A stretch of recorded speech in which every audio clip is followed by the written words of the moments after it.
দেৰগাঁও গ্ৰাহক সেৱা কেন্দ্ৰৰ পৰা বন্দুকধাৰীয়ে লুটিলে 1.5 লক্ষাধিক টকা। অপৰাধীৰ বিৰুদ্ধে আৰক্ষী কঠোৰ স্থিতিকো নেওচি অপৰাধী চক্ৰই নিতৌ অব্যাহত ৰাখিছে কুকৰ্ম। দেৰগাঁও নগৰত সংঘটিত কেইবাটাও ধাৰাবাহিক চুৰিকাণ্ডৰ ঘটনাৰ পম খেদি আৰক্ষীয়ে গ্ৰেপ্তাৰ কৰা কেইবাটাও চোৰৰ মাজৰ পৰা এটা চোৰ আৰক্ষী এনকাউণ্টাৰত নিহত হোৱাৰ পাছতো চোৰ ডকাইতৰ তাণ্ডৱ চলিয়ে আছে দেৰগাঁৱত। নগৰৰ মূল চাৰিআলি সমীপত তথা ভাৰতীয় ষ্টেট বেংক শাখাৰ সমীপত থকা বেংকৰ এটা গ্ৰাহক সেৱা কেন্দ্ৰৰ পৰা অচিনাক্ত বন্দুকধাৰীয়ে লুটি নিয়ে 1.5 লক্ষাধিক টকা। ঘটনা সন্দৰ্ভত জানিব পৰা মতে এজন যুৱকে সাধাৰণ গ্ৰাহকৰ দৰে কেন্দ্ৰটোত প্ৰৱেশ কৰি ধন জমা কৰি থোৱা বিষয়ত কথোপকথন কৰে।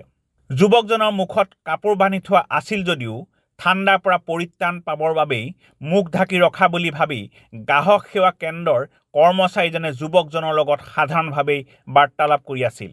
এনে পৰিস্থিতিত যুৱকজনে হঠাতে পিষ্টল উলিয়াই ভাবুকি প্ৰদৰ্শনেৰে কেন্দ্ৰটোৰ স্বত্বাধিকাৰী বিজয় শৰ্মাৰ কেছ বক্সত হাত ভৰাই 1,70,000 টকা লৈ উধাও হয়। খোদ নগৰৰ মাজমজিয়াত সন্ধিয়াতে অচিনাক্ত দুৰ্বৃত্তই চিনেমা কায়দাৰে এই ধন লুটাৰ ঘটনাক লৈ দেৰগাঁৱত সৃষ্টি হৈছে তীব্ৰ চাঞ্চল্যৰ।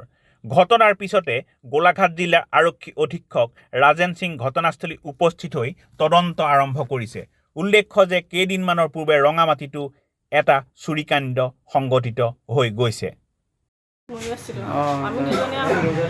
কি কৈছিলে আহি পেলাই কি কৈছিলে? পইচাটো ডিপজিট কৰিবলৈ আহিছে। প্ৰথমতে তেওঁ কৈছিলে পইচা জমা কৰিব পাৰিমনে? আমি কৈছিলোঁ আৰু পাৰিব। তেওঁ ক'লে পাৰিব। আমি অলৰেডি যাবলৈ লৈছোঁ যে বোলা যাওঁ আমি হৈ গ'ল তেনেকুৱাতে আহিছে পাৰিবনে বোলে? তেওঁ ক'লে ঠিক আছে পাৰিম বুলি ক'লে। কোৱাৰ লগে লগে মানে কাগজ বিচাৰিছে মানে দিয়ক আৰু কি কৰিব আছে তেনেকুৱাতে মানে পিষ্টলটো উলিয়াই লগে লগে মানে টানিলেই। তেওঁ টানি পেলাই কৈছে পইচা দে। হিন্দী ভাষাত তেওঁ কৈছে আৰু যে পইচাখিনি দিয়াৰ লগে লগে আহি থকা মানুহে হ'ব ক্ষীণমিনকৈ ল'ৰাটো চিনি পোৱা মানে ক্ষীণমিনকৈ ল'ৰাটো আহোঁতে অকলে আহিছে। আগত বাইক এখন আছে। ইয়াৰ পৰা দৌৰি যাওঁতে আমি যেতিয়া পিছফালে দি গৈছোঁ দৌৰি গৈছে তেতিয়া তেওঁ মানে বাইক এখনত উঠি পলাইছে। তেওঁ পিছে পিছে দৌৰি গৈছে।